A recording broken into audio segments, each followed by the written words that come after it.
Hello, this is Dr. Paul Cottrell, and I'm going to be doing a special report on bird flu. All right, this is live. This is being streamed on YouTube only, but I'm going to give an update of what's going on, some of the data points, and give you my perspective. A lot of people have reached out to me. They've emailed me. They've posted. They're concerned. Okay, so I'm just going to give my take on it. What to worry about, what not to worry about, what are some of the data points that suggest certain things are okay, but other data points suggesting certain things are not okay. So there's a lot of people out there that are posting stuff that it's all doom, or they're posting that don't worry about anything. Both sides of the spectrum are wrong. All right, and I'll explain why. So before I go into what the CDC posted with the Louisiana patient, I want to give you an update on the CDC numbers. Okay, the human case numbers. Right, this is the latest and greatest, based on state. So the last video that I did on bird flu, I went over this. The number has increased. So in California, in dairy, in number of cases for humans that were related to exposure to dairy cows, in California, 36 humans contracted highly pathogenic avian flu, H5N1. There's one unknown exposure. So total cases in California, 37 as of this stream. All right, so it's December 30th of 2024. Most of those cases, dairy exposure. All right, Colorado, one case, human case, exposure to dairy herd, 9 cases where they had exposure to poultry. So in Colorado, it's more about the poultry side, and in California, it's more related to dairy. Iowa, 1 case, poultry. Louisiana, that's the Louisiana case that we're going to go over in detail. 1 case, and it's other animal exposure to a wild bird. Michigan, 2 cases, human cases, related to dairy cows. Missouri, 1 case, unknown exposure. Oregon, 1 case, related to poultry.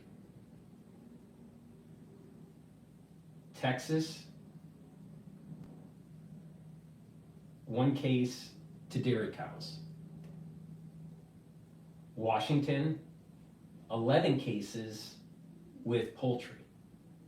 Wisconsin, 1 case related to poultry. Okay, so that basically means this.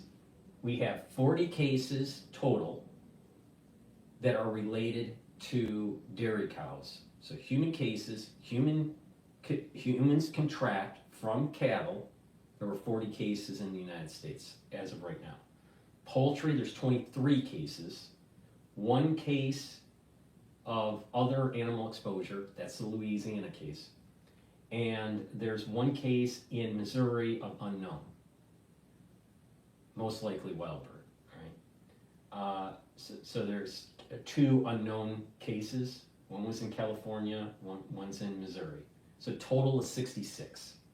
Okay, 66 cases. So when you look at the genomics, when you look at the genomic analysis of this, the dairy and poultry version that's moving around on the farms are more like what is called the B3.13 variant. So it's highly pathogenic avian flu, all right, H5N1, But the ones that are floating around in the cattle, ones that are floating around with the poultry on the farms, that is more indicative of B313 variant. What's floating around in the wild birds that they've been testing, and they're catching wild birds and testing them, and the case in Louisiana is the variant D1.1. Okay, that's really important. I'll go over why that is. Okay, so the next step in this video or this stream is going to go over the CDC announcement of the patient from Louisiana. Okay, the previous video I did, I stated they had they did an analysis of the genome, but not a deep analysis of the genome at that point in time that I did that video, and that they did say that that person had the D1.1 sequence. So, but they didn't know what kind of like the details of the mutations. Now we know the details of the mutations. Really important, all right? At the time, there wasn't much known about the patient. But this patient is older, had exposure to wild birds in their backyard, and had comorbidities.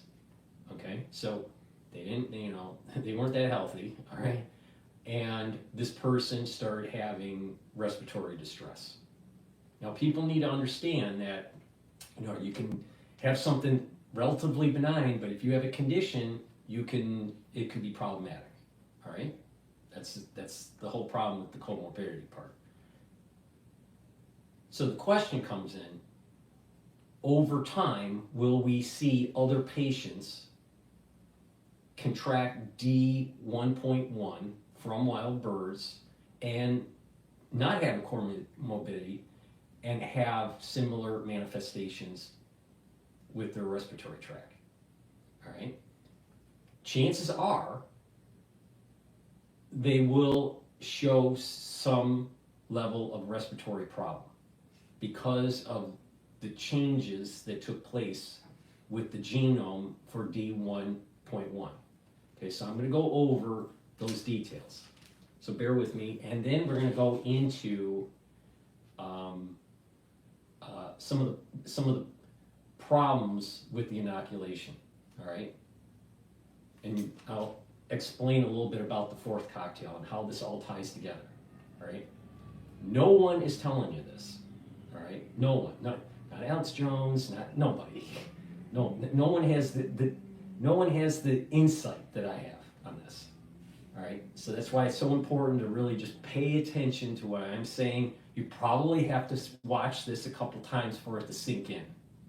All right, so I'm going to go over the CDC report. I took notes on it of the Louisiana patient. All right, and the genomic sequence from that Louisiana patient. So they took some samples, and this is the results. So that patient does have the D1.1 variant, not the D3.13. The D3.13 variant is in the cattle, all right, and the poultry, and that has different types of mutations.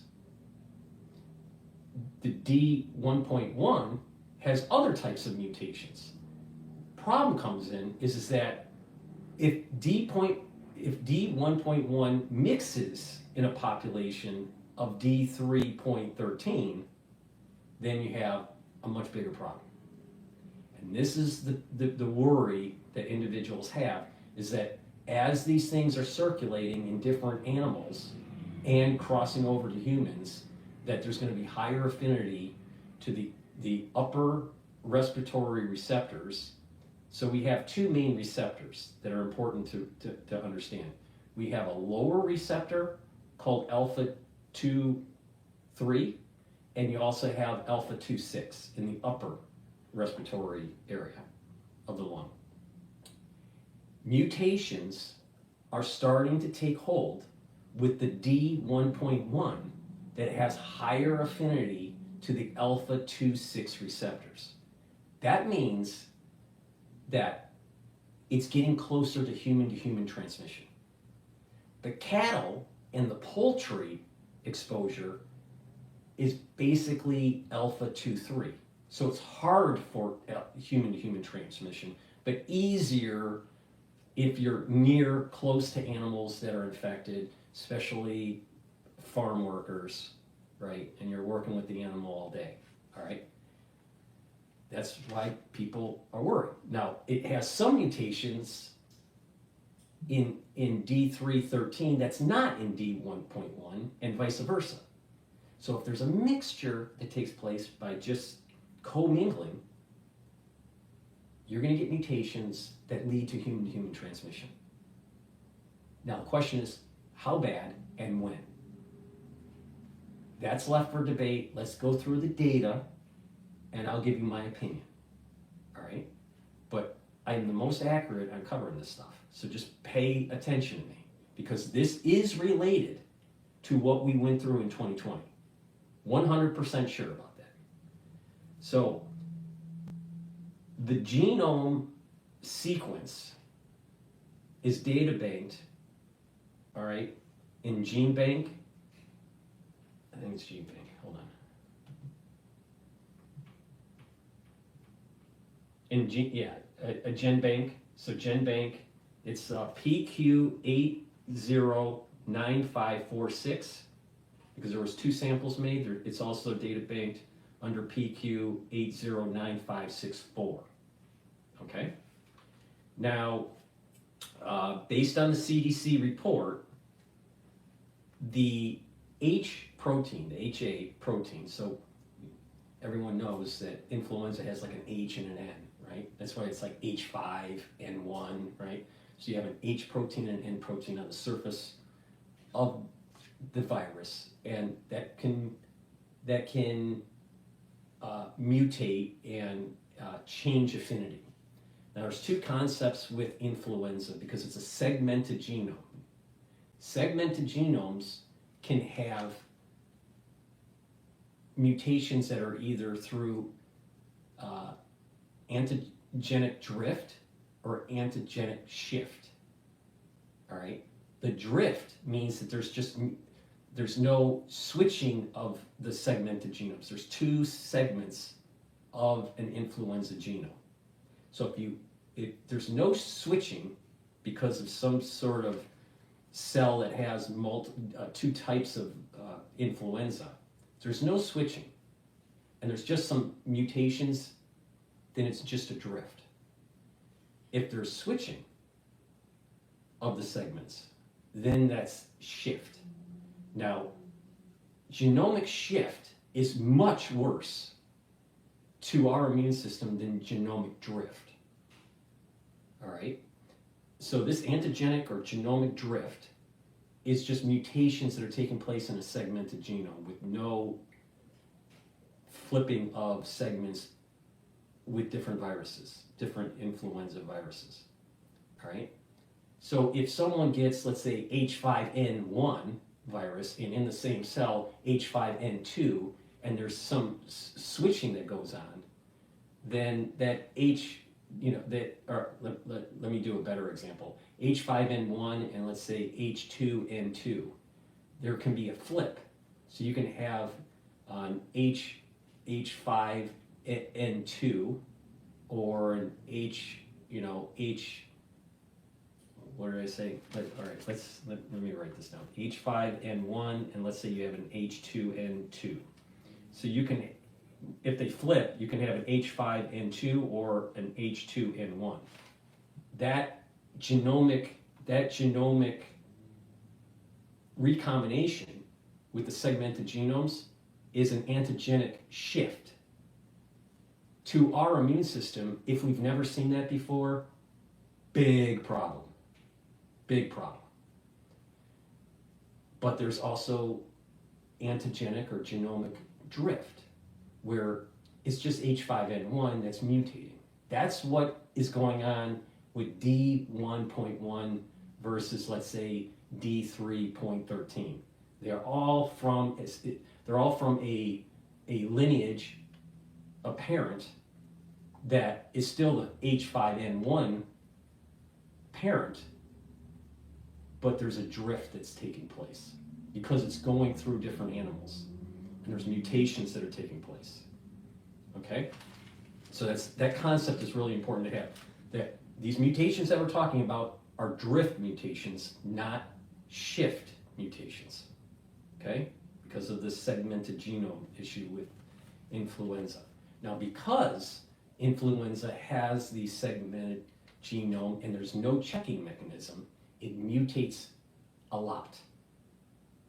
Now, HIV mutates a lot too, but it mutates a lot because that it's a reverse transcription that doesn't have a check mechanism. So that's part of the reason why some viruses have problems. You know, our immune system has problems keeping up with the changes.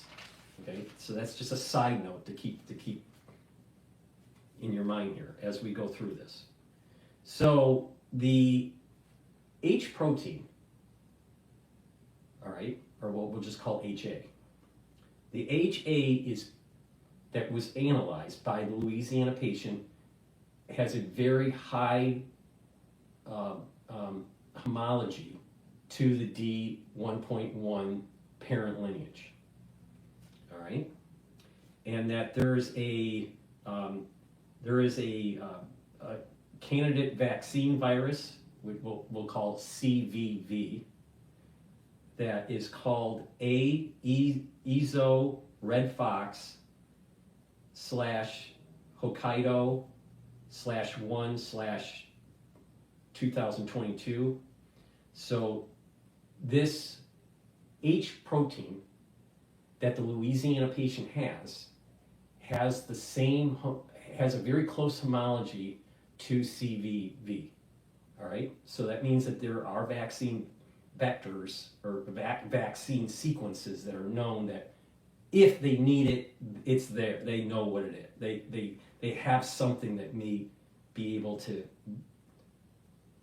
block the HA. Okay, so that's important to keep in mind. Now, there are two different types of CVVs. Now, the Louisiana patient has 2 to 3 amino acid changes in its sequence relative to the Hokkaido CVV. There's also another CVV that is called the A/Astrakhan/3212/2020. When you compare that to the Louisiana patient samples, the Louisiana patient samples have 3 to 4 amino acid change for the HA protein. So that basically means that there is a sequence, there's a CVV vaccine sequence that is known, there's 2 of them, that is very close to the HA sequence that's coming from the Louisiana patient that has the D1.1 lineage, okay? But with just a few mutations. There's 2 to 3 amino acid change or 3 to 4 depending on which one you're comparing. Okay. When analyzing so they take the samples from, so someone might say, how did you get the samples from Louisiana patient? What the CDC published is that they took nasopharyngeal and oropharyngeal samples. So for the ones that don't know, you have kind of 3 sections in your air passage. All right, nasal. So when you're breathing in, it's going through your nose and then to the back of the nose, right? And that in the back of that throat area, but up towards the nasal area, that is called the nasopharyngeal. All right, so samples are taken from there, and then also slightly below that is the oropharyngeal. So samples were taken from the nasopharyngeal and the oropharyngeal. So when sampling from the nasal and the oropharyngeal it had low frequency mixed data, okay? So we're gonna go over what they found, okay? So there are three sequences, or three mutations, I should say, three mutations that they found in the D1.1 lineage for the Louisiana patient. It's A134, and then it had either an A or a V. I'll read off what they are. N182 had either an N or a K, and an N186 had an E or a D. So what that basically means is the number A134. The 134 is the position of the amino acid for the HA protein. The 182 is the 182 position for that amino acid for the HA protein. So they saw mutations at the 134 mark, 182 mark, and the 186 mark. Okay? But when they did the analysis, they saw that there were mixed results. So there were low frequency mutations. All right? That's a good thing. All right? It was low frequency, not high frequency. Now, what were those frequencies? So at the 134 position, adenine was at 88%, and valine was at 12%, asparagine was at 65%, lysine was at 35%, glutamic acid is at 92%, and aspartic acid was at 8%. So the mutations, so what this basically means is the mutations they saw in the D1.1 lineage in the Louisiana patient for the HA protein, all right, for H5N1, all right, what they found was low mutation rates at the 134. It only had 12% mutation rate, or mutation frequency of these mutations when they were looking at the samples. At the 182 mark, amino acid, it was only at 35%, so that was higher. So at the 182, it was a higher mutation frequency. And then at the 186 mark, it had 8%. Okay, so what does this mean? It means that it's still low in the mutation rate. It's still low, but the thing is, I'll explain why it's low. But if this becomes higher, it becomes more probable of human to human transmission. Okay? Now, let's continue on. And as I continue on, you'll see why there's a low frequency. All right? So, okay. So these samples that had these mutations with the low frequency were at the nasopharyngeal and oropharyngeal. Samples that were only at the nasal pharyngeal they had no low frequency. So when they analyzed the replicase complex, there's 4 proteins. Okay, one of those proteins is PB2. In the cattle and the poultry, so B3.13 lineage, the cattle and the poultry sequences for PB2 protein, which is part of the replicase complex that allows it to the virus to replicate.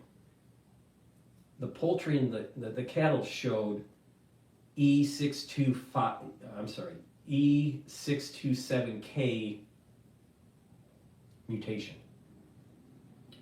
The Louisiana patient doesn't have it.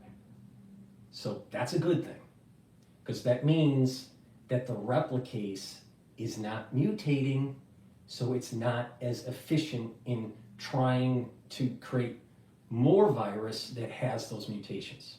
That's the reason why there's such a low frequency at the 134, 182, and the 186 for the HA protein, because the PB2 hasn't mutated yet. For the D mutated in the right, in a direction where it may lead to human transmission yet. Okay, so that's a good thing. All right, but the thing is that if D1.1 gets to be mixed in with cattle or poultry, you're increasing the chances of getting those two mutations, right, together, where you got the PB2 mutation with the HA mutation. Okay, this is the reason why we need to be a little bit concerned. But the patient in Louisiana did not have the PB2 mutation. That means the replicase wasn't as efficient. That's a good thing. But like I said, there's good parts to this data and there are some concerning parts to this data. All right. Another good thing about the data is that the patient in Louisiana didn't have the mutation for the PB2 M631L. So they've been finding, right, in B313 that PB2 had two types of mutations, more than two, but they're concerned about two of them. E627K and M631L. If D1.1 has mutations like this for PB2, if D1.1 gets an E627K and an M631L for PB2, that means the replicase is a little bit more efficient. And that would mean that it's going to increase the chances of HA's low frequency in patients becoming higher frequency in patients.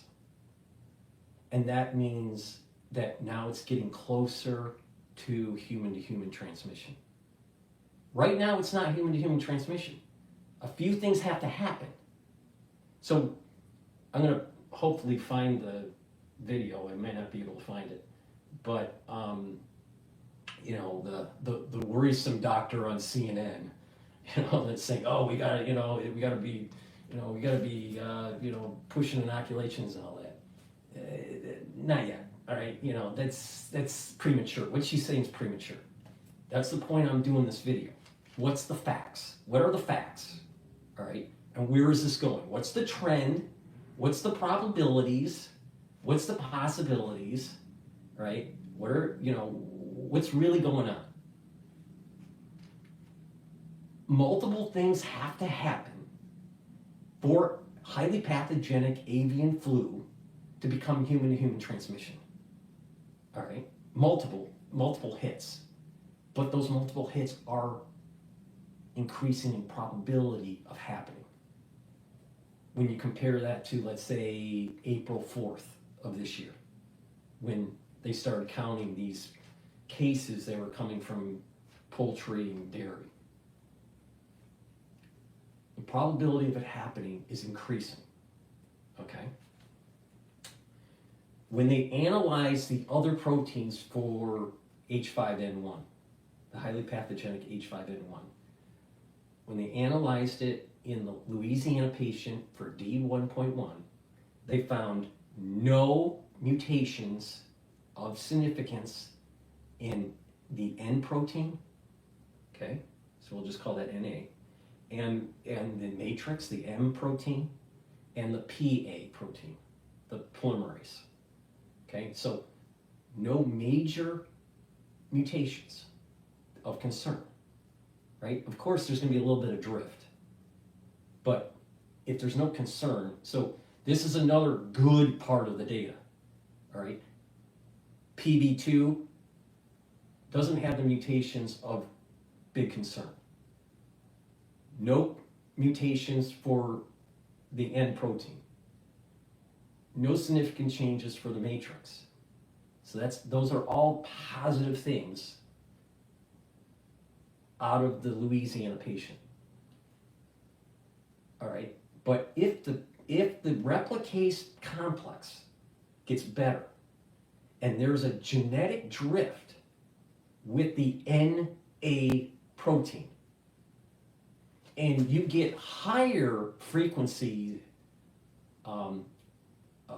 samples out of patients that have, let's say, a higher number of valine in the 134 position for HA, then now you have higher affinity to the alpha 2/6, not just low frequency, higher affinity. Okay, let me break down a concept here. All right, remember I stated that there's two main types of receptors for your lung that's related to influenza. You have the alpha 2/3s and you have the alpha 2/6s. All right, the alpha 2/6s are in the upper area. That's why if that's high affinity with high frequency, it's going to be easy for human-to-human transmission. If it's only 2/3 in the lower lung, it's harder. All right, okay, so most of the cases, because they were farm-related cases, are the alpha 2/3 receptor affinity. The Louisiana case is also alpha 2/6. But, here's the but, with low frequency. So higher affinity, but lower frequency of mutation in the samples. That means that because the PB2 isn't replicating as efficiently, all right, in humans, it's efficient in birds, but not in humans, that it's low frequency. But once it starts to become better, if PB2 mutations start to take hold that are more efficient in humans, then the low frequency mutations for HA start to go up to higher frequency. And when they're higher frequency, you're going to have higher affinity, more replication, and that higher affinity to the alpha 2/6 is going to cause an outbreak. That's the escape velocity that people are worried about. Once you have something that can hone in on the alpha 2/6 and can replicate efficiently, then you got a problem. All right.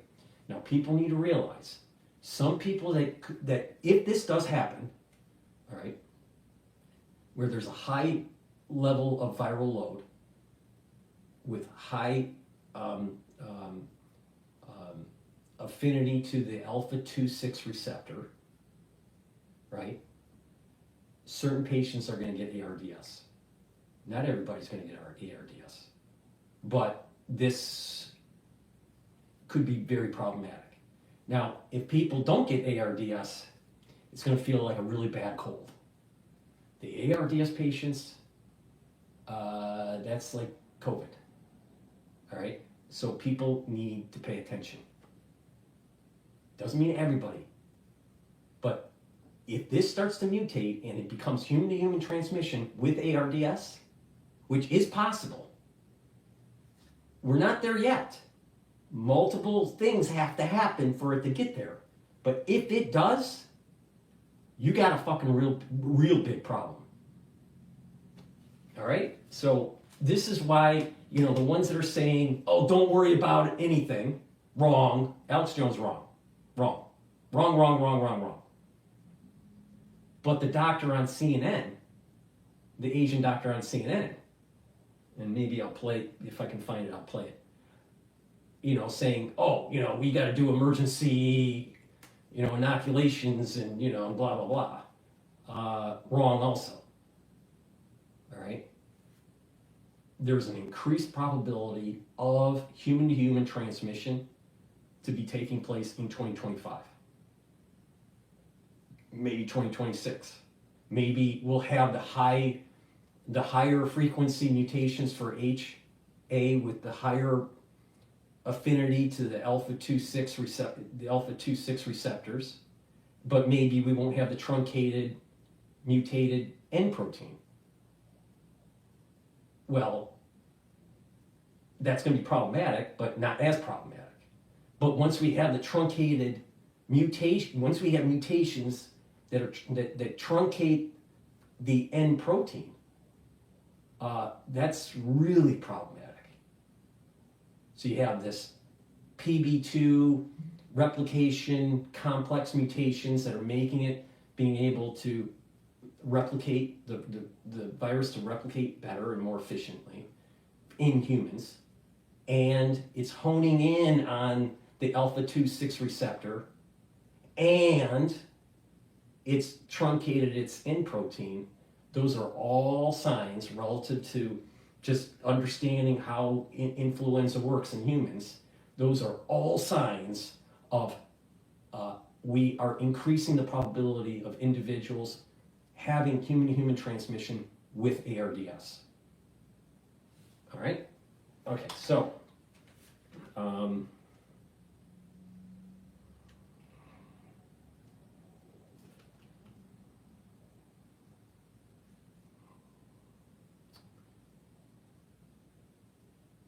okay, so when they did, now remember what I was saying about how the D1.1 lineage for the Louisiana patient, when they analyzed it and compared it to CVV sequences, so that's the candidate vaccine virus sequence, it was very close, okay?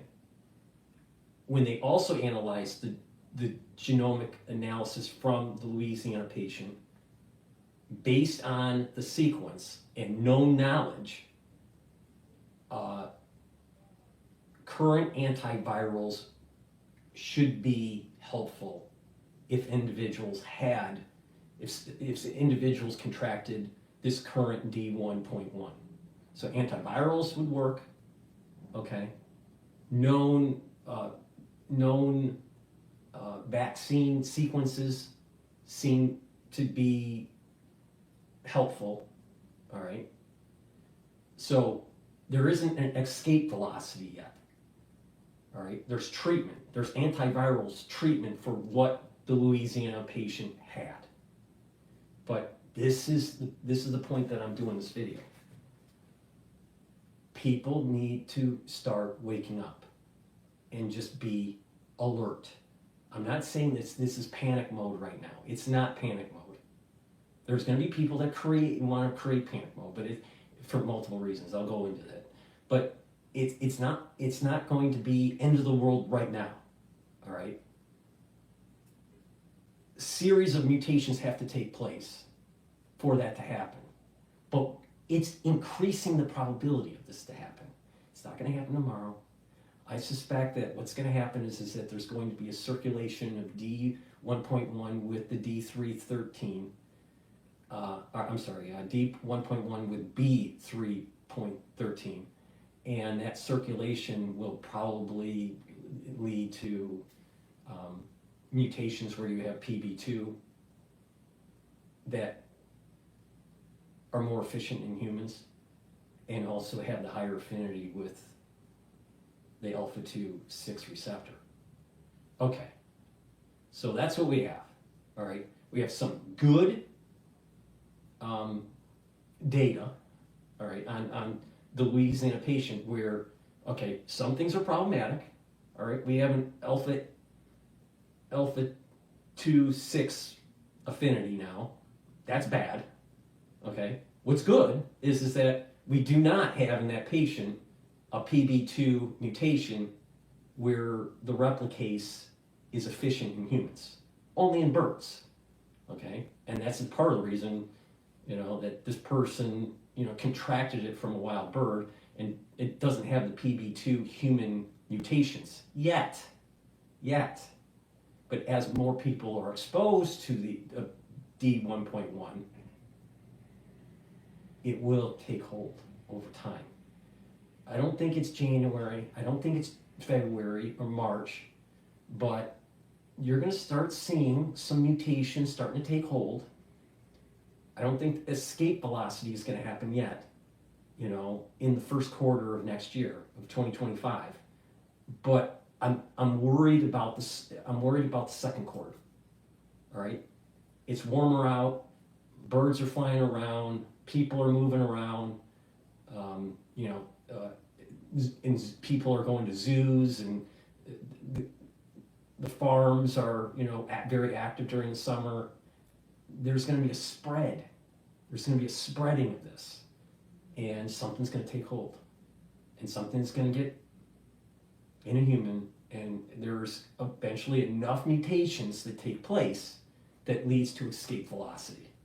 All right, escape velocity, I think, is going to take place with high affinity to alpha 2,6 with H protein, with a very robust multiple hit mutation on the 4 proteins that make up the replication complex. Now PB2 is the big one, but there are 3 others. Enough mutations within that complex will lead to this escape velocity, right? That will have additional mutations that could have the truncated N protein. So, one could say, well, maybe escape velocity doesn't happen until the N protein is truncated. Okay, that could be a good delineation point. Or is the delineation point human-to-human transmission, maybe not as efficient, maybe not causing ARDS, but it's still human-to-human transmission. So human-to-human transmission, not onesie, twosie, not just 1 or 2, but like a good clip and a decent number of human-to-human transmissions that take place in 2025, I would say that's the beginning of escape velocity, independent if the N protein is truncated or not. I suspect that you're going to have some people that get ARDS without the N protein truncated. But I think that really depends on, does someone have comorbidities or not. I think it starts to become much more problematic when the N protein is truncated and you have that escape velocity and people don't have comorbidities and they're starting to develop ARDS. All right, so, it's a fine line, the debate on when's the escape velocity. I personally think the escape velocity is at the point where you have a decent number of people that are contracting H5N1 human-to-human transmission, not through just birds, not through just cattle, but the human-to-human transmission, that's when escape velocity takes place, independent of the N protein truncation. But it becomes very problematic with the N protein truncation. So that's where we're at, all right? Is it a crisis right now? No. Even if you're a farm worker, it's not that big of a deal at this moment in time. It's mostly conjunctivitis. But part of the reason is because it's a B3.13 lineage. Doesn't have the alpha 2,6 high affinity. The birds that are floating around that people are in contact with for some reason have a slightly different lineage. It's the D1.1 lineage, not the B3.13 lineage. And that lineage in humans has higher affinity to the ACE2. Not the ACE2. Back in the day it was ACE. The alpha 2,6 receptor. So, but it's low frequency. And that's because PB2 doesn't have the mutations yet. But it will get those mutations, either through recombination as it's moving around in different species and coming back into humans, or it's just going to, or there's going to be enough drift in humans just with exposure with birds, and that wildlife exposure is going to increase when the weather gets better. So you're talking about spring, summer. That's not going to happen right away. So it has to like do a few cycles. And when it does a few cycles, now you're talking about maybe mid or late summer. That's why I'm saying I'm a little bit more worried about the second, I'm worried about the second quarter of 2025. I'm not so worried about the first quarter of 2025, because if it was the first quarter of 2025, that would mean other mutations would have to be floating around in humans that is closer to human transmission. We don't have that data showing that. So since there's no data to show it, we have to assume it's not there yet. All right? So a little bit of good news, a little bit of bad news with that. All right, now let me see if I can find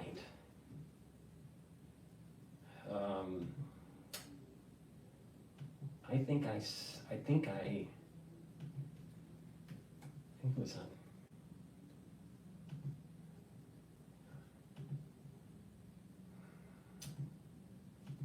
I think I have it on X.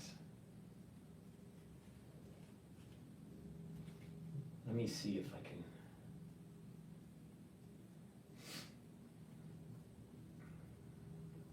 Yeah. Okay. Let me play. This woman, this is the doctor on, this was on Face the Nation, not CNN. I believe she also talked on CNN. But this was on Face the Nation. She did this a couple days ago. So let me play it. I'll give you my take on it, okay? And then I'm going to go into a little bit more detail about the inoculations and some of the problems and how it parlays into what I've been saying for 5 years about the fourth cocktail. All right? I've been saying there's a fourth cocktail, and it can manifest in different ways. Now, I know Barrick, because it's on the CD, was playing around with the SARS-CoV-2 platform with influenza and HIV. All right? Not just the spike to have HIV homology, but actually putting other proteins in the genome of the SARS-CoV-2 platform. Okay? Now, if you have inoculations that happen to have plasmids, or if you have, let's just assume that you could filter out all those plasmids out of those vials for the inoculation. All right, let's assume you could filter out all the plasmids, and it's just lipid nanoparticles and mRNA. All right? You could still have genomic integration through human line 1 and high inflammation. Okay? This is part of the reason why I said keep the inflammation low. So you're reducing the chances. You keep the inflammation low in your body, you're reducing the chances of having human line 1 activated. All right? And on top of that, you can lower titer levels too by reducing. The reason why they have adjuvants in is because they create an inflammatory response. Well, you can offset adjuvants by reducing inflammation. So, okay, so all right, with that said, I'm going to play this and then give you my take on the problems with the inoculations, all right, and how it parlays into this concept of the fourth cocktail and how it can manifest itself, because the fourth cocktail can happen in a few ways, all right? There are two main things that they should be doing in the days that they have left. The first is to get testing out there. I feel like we should have learned our lesson from COVID that just because we aren't testing, it doesn't mean that the virus isn't there. It just means that we aren't looking for it. We should be having rapid tests, home tests available to all farm workers, to their families, for the clinicians taking care of them, so that we aren't waiting for public labs and CDC labs to tell us what's bird flu or not. And the second very important thing is, this is not like the beginning of COVID where we were dealing with a new virus, we didn't have a vaccine. There actually is a vaccine developed already against H5N1. The Biden administration has contracted with manufacturers to... Okay, there's a backstory to this, okay? Remember what I was talking about, the vaccine sequence for CVV, right? And how the D1.1 was similar, just off by a couple amino acids, all right? There were two of them. There were two versions of this, the Hokkaido one and the Astrakhan sequence, all right? They also, back in July, early July, the HHS contracted Moderna with over $170 million. I think it's like $178 million, maybe it's $176 million contract to develop a inoculation for highly pathogenic avian flu. The reason why they were given that contract was that they had been in their pipeline, one of their vaccines is called mRNA-1018 that has the sequence for H5 and has the sequence for H7 that they've been testing. So HHS gave Moderna over $170 million to take that platform and to apply it for H5N1. Okay? So you have monoclonals that have been developed that can be used against the current variants. There are antivirals medication that's known to work, okay, because they've been giving some of these to these patients that have contracted it from the farm, and they've been giving antivirals to the Louisiana patient. And there are the CVV sequence vaccine candidates, and then now the messenger RNA candidates. Okay, so that's the backstory. All right, there are monoclonals, antivirals, CVVs, and messenger RNAs from Moderna. There's also another manufacturer from Germany. What's the name of it? CureVac is a German-based company that's working with GSK, also working on it. Okay, so that's the backstory. So let's continue. To make almost 5 million doses of the vaccine. However, they have not asked the FDA to authorize the vaccine. There's research done on it. They could get this authorized now and also get the vaccine out and to far more. It hasn't been adequately tested. If I go to the Moderna website, I'm doing this real time, all right? Live, okay? If I go to the Moderna website and I look at their pipeline, okay?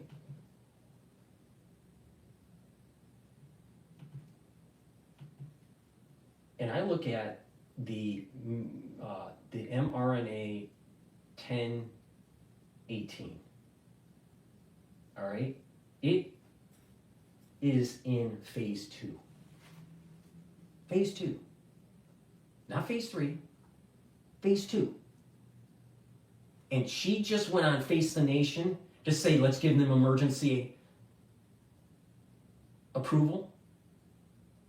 And that pipeline isn't based on the contract for the over 170 million that came in July, early July.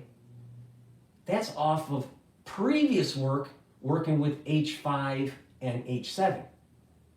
So if they're just focused on the unique characteristics of H5N1, right, with this H protein, are they going to be working on the B313 or the D1.1? because the D.1.1 just popped up.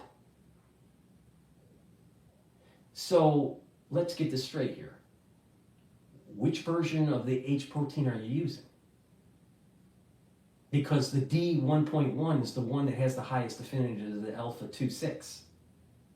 See my point?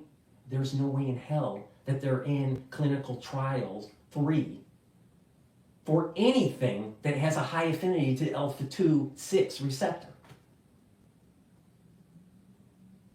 This is the reason why you need to listen to me.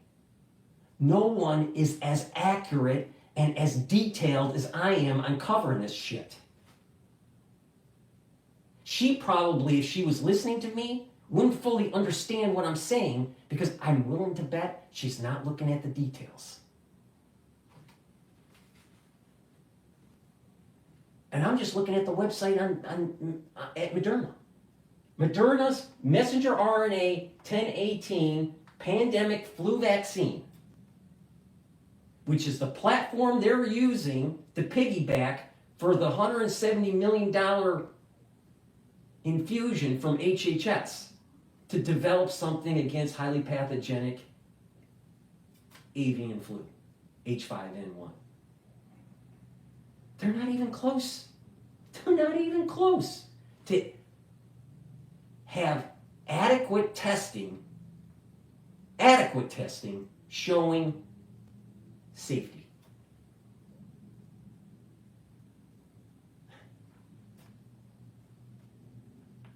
Same shit all over again.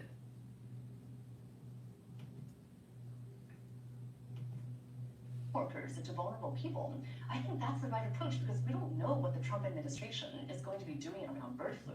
See, now what they're doing is they're doing an emergency. We got to get it out. We got to get it out. Even though Moderna's nowhere fucking close to clinical trials 3. All right? That's just on their website. And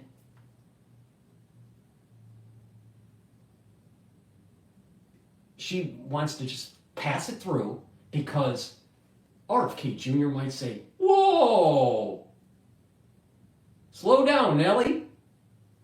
We might have a problem.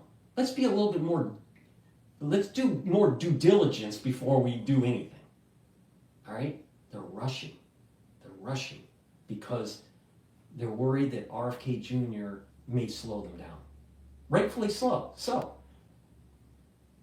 adequate testing, good clinical data. Don't rush through this. And I'll give you the reason why I think they're rushing through it. Because it ties into how the fourth cocktail can manifest. If they have people coming in with anti-vaccine stances, could they hold up vaccine authorization? If they don't want to know how much bird flu is out there, could they withhold testing? I mean, that's a possibility. And I think the Biden administration in the remaining days should get testing and vaccines widely available so that at least it empowers state and local health officials and clinics. Water surveillance is taking place, and it's been taking place for a long time. All right, so they know all these different wastewater viruses, right? They're doing that for COVID-19. They're doing that for RSV. They're doing that for different versions of influenza. All right, so they can analyze the wastewater.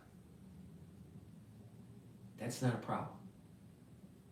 All right, farm workers, there are thousands that have been tested. I think it was like 9,000, 10,000, something like that. And only 65 actually contracted it. Now, some of them may be asymptomatic, right? But the testing isn't showing much of asymptomatic cases, all right? So, is it adequate enough? Maybe it's adequate enough on the farm, all right? So to say that we're not doing enough, I don't know if that's true or not. Maybe we are doing enough. Maybe we could do a little bit better, maybe at the margins. But to say that there's no testing and all this, that's not true. That's not what the CDC is saying on their website. I mean, they've tested the surveillance testing on this has been they've had a lot of surveillance testing. on humans. I can't find the link right now because they keep on monitoring people, monitoring current situation. All right, the current highly pathogenic avian influenza in 2024, at least 10,600 people were monitored. All right, this is tied to the farms. Okay, I don't know what the population for dairy farmers are and poultry farmers, but you know, almost 11,000 people have been monitored. At least 6,800 with exposures to dairy cows. At least 3,800 with exposure to birds and other animals. At least 540 persons tested for novel influenza A. And at least 160 with exposures to dairy cows. At least 380 with exposure to birds. So there seems to be good testing. Now, could it be improved a little bit, maybe by 10% or 20%? To say it's not being monitored, I think is wrong. All right? Plus, they're monitoring the wastewater. All right? Plus, there's no mutations that have been found anywhere that suggest human-to-human transmission. So it's not there yet. That's why I'm saying that we're approaching a problem, but we don't have a problem yet. All right? Will we get there? Yes, I think we will get to a human-to-human transmission. The question is, will it manifest as ARDS? We don't know. We won't know until we're there. My gut feeling is that we will see ARDS patients, especially with ones that have comorbidities. Okay, but that's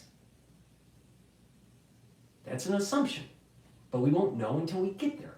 But we're not there yet. So we don't have any human-to-human HP, highly pathogenic avian influenza A,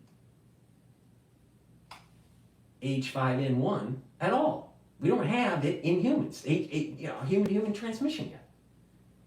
Now, they're trying to make it seem as though, well, maybe it's human-to-human transmission, it's all asymptomatic, all of it. I don't believe that. I don't believe that for a second. But we will get human-to-human transmission. The question is, how bad will it get? It becomes, if certain mutations happen, it can get pretty bad. All right? But we're not there yet. We're not there yet. But there's a lot of surveillance that's taking place on the farms. Now, outside of the farm community, there's water surveillance that's taking place. So what they want to try to do is let's try to capture as many false positives as possible and find out how many asymptomatic people there are to create a worry within the population to go and get an inoculation. Why do they need that inoculation? Well, I'll tell you after we play this. Clinicians to do the right thing for their patients. Dr. Wen, is bird flu in humans super dangerous? Well, the World Health Organization estimates that in prior outbreaks of the bird flu, that the mortality rate is 52%. 52%. However, in this most recent outbreak, it seems that most cases have been mild, and maybe some people even have asymptomatic. I answered the question in so much more detail. Infection. But the question is, we don't know what happens when bird flu affects more vulnerable individuals. People infected so far in the US have been mainly farm workers who are working, presumably generally healthy, as opposed to what happens when you get to children most of those farm workers are exposed to a version that is alpha 2-3, plus they're healthier, presumably. But the problem is the Louisiana patient, where the alpha 2-6 receptor affinity with low frequency but higher affinity is taking place in a person that wasn't that healthy. All right, that's a problem. So let's not worry about the farm workers right now. I'm not too worried about the farm workers. I'm worried about D, right at this moment in time, until some other variant pops up. I'm worried about D1.1, not B3.13. All right? Commingling them together is very problematic. All right, because you're getting best of both worlds. You get the higher, the higher affinity, the alpha 2/6, and you get the mutations for the PB2. Pregnant women to older individuals with chronic illnesses. We don't know how deadly, how dangerous bird flu is going to be for those individuals. And again, that's one more reason why we don't want it to spread and acquire more mutations. Well, all right, that's my take on her, okay? All right. She, again, the messenger RNA 1018 platform is in clinical, it's in phase 2, all right? So it's done the preclinical development, it's done phase 1 clinical development, it's still in phase 2, hasn't approached phase 3, all right? Or maybe it's at the very beginning of phase 3, but there's not adequate testing for safety for this. Not only that, the contract came in July with the extra money. So the 170 million from HHS to Moderna. Okay. So there's not adequate testing. Let's just say they were able to ramp it up and have no mistakes whatsoever and have something available 20 days after they got their check. Okay, so now you're talking about July 20th. All right? And you're telling me that you really understand all of the negative externalities of the inoculation from July, and it has to be 2-shot, right? Or if they're just going to do a 1-shot, if it's just going to be a 1-shot, then okay, they do a 1-shot.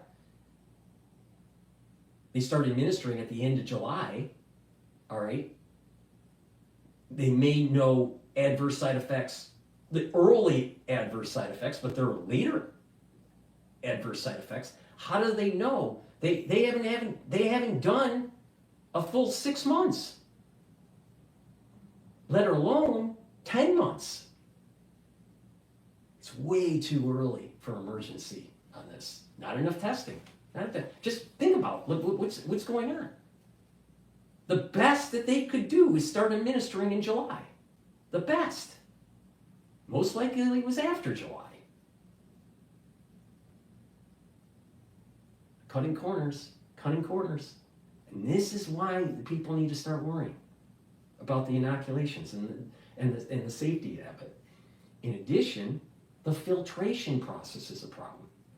There's plasmids. It's not just lipid nanoparticles. It's not just messenger RNA and adjuvants. There's other things in there. The question is, does it harm? We don't know. And it seems as though from the crazy crap that we went through in 2020, it might. It very well might. Highly probable.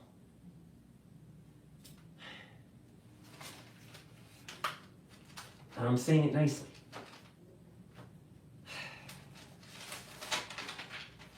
Okay. With that said,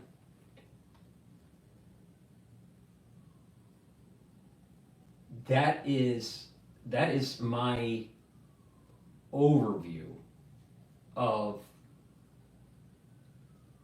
D1.1 variant in the Louisiana patient and why we need to be worried, all right?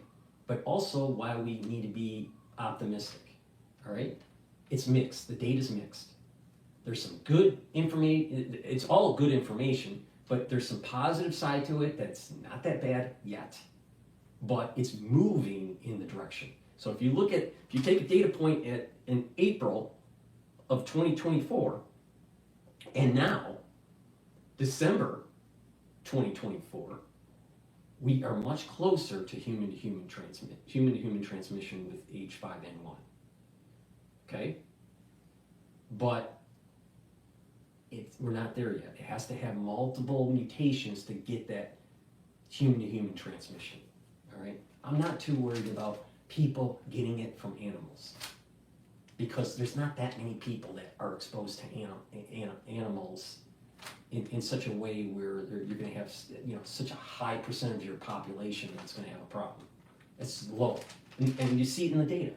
So only 65 farm workers out of thousands that have contracted it. Some may be asymptomatic, but according to the surveillance data, there's not too many of them. So, and it makes sense because the alpha-3 is deeper in the lung. The alpha-2,3 receptor is deeper in the lung, so it's harder to get. That's the reason why it doesn't transmit to humans, human transmission very well, at all. All right, so there's some positive things that can be taken out of the CDC data from the Louisiana patient. It's not all doom and gloom. But if doctors are saying that, hey, sky's falling right now, bullshit, it's not falling right now. PB2 in the D1.1 sequence isn't mutated for high replication in humans. And that's the reason why the low frequency in the Louisiana patient for the mutations for the HA protein. So multiple hits have to happen before we're at human-to-human transmission. Once the human-to-human transmission happens, it's a problem. If you start having patients that have ARDS, problem. If you have human-to-human transmission with the PB2 and its complex mutations with, you know, that are more efficient in humans, and you have higher affinity to the alpha-2 receptor, and you have truncated N protein, you got a really big problem. And if that happens, you got COVID all over again. All right? COVID all over again happens if the replication complex has the mutations that it needs for humans, high affinity to alpha-2,6, the N protein is truncated, and you have ARDS. If all those things happen, you got COVID all over again. The situation, the social dynamics and all that. All right? But that's a lot of and statements. And we're not there yet. We're not even close to that. We're not even close. All right? Because if you're working on a patient, they have ARDS and they can't breathe, and their lung is filling up with fluid, what do you do? What do you do? What do you do? As their pulse ox starts to drop and drop and drop. You walk in another hour later, it's dropped more. What do? You give them a little bit more oxygen. It's not working. What do? Now do you understand why it's a problem? Because there's no real good solution. So it's a lot of and statements. Truncated N protein, high affinity for the H protein on the alpha-2,6 receptor, more mutations on 4 different proteins for the replicase. Will we get there? Yes. Will it cause ARDS? We don't know. But if it does, it's a problem. All right? But we're not there. That's why I said the spectrum of this, you gotta be in the middle. Alex Jones saying, oh, it's all bullshit. It's all fake. No, it's very real. It's very real. But it's not to worry about yet. The other side of the spectrum, with the ones going on CNN and Face the Nation and Burks and this lady, right?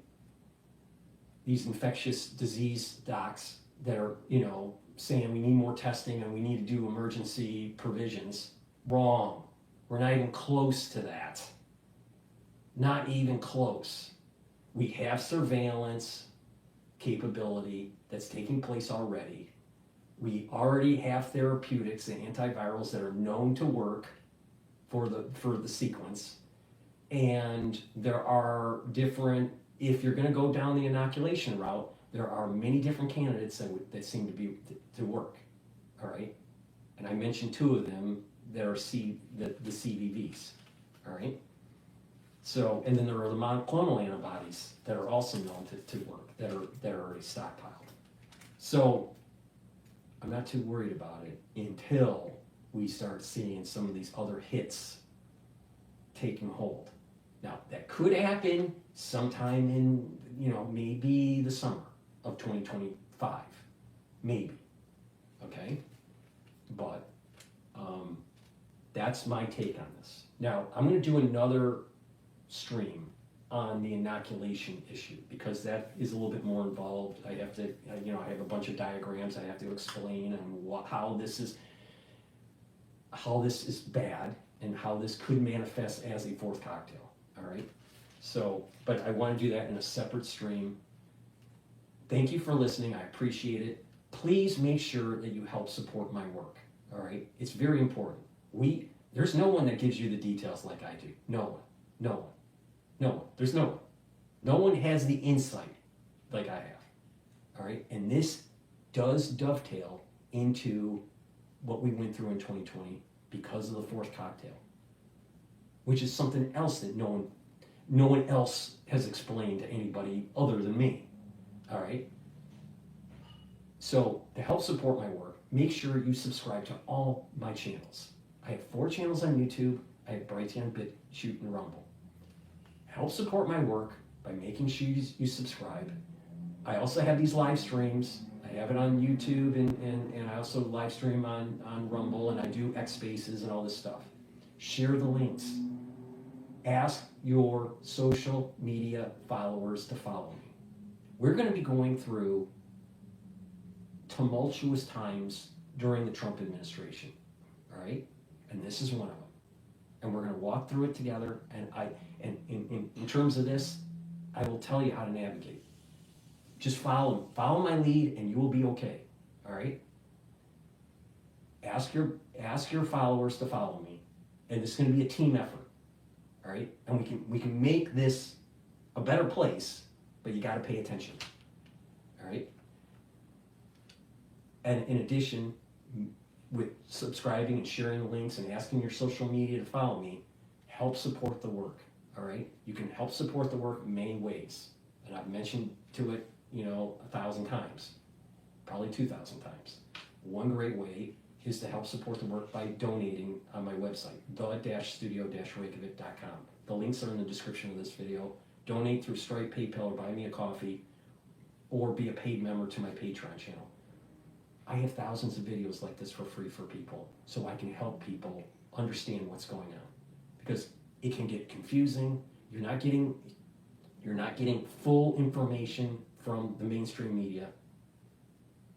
And I don't even think the experts that they're talking that CNN is interviewing even understand the details. All right, so please help support my work. And obviously, the website provides things that will help you. All right, we'll talk about that later. I will do another stream shortly talking about the inoculations and how it dovetails into the fourth cocktail. Thank you for listening and have a nice day.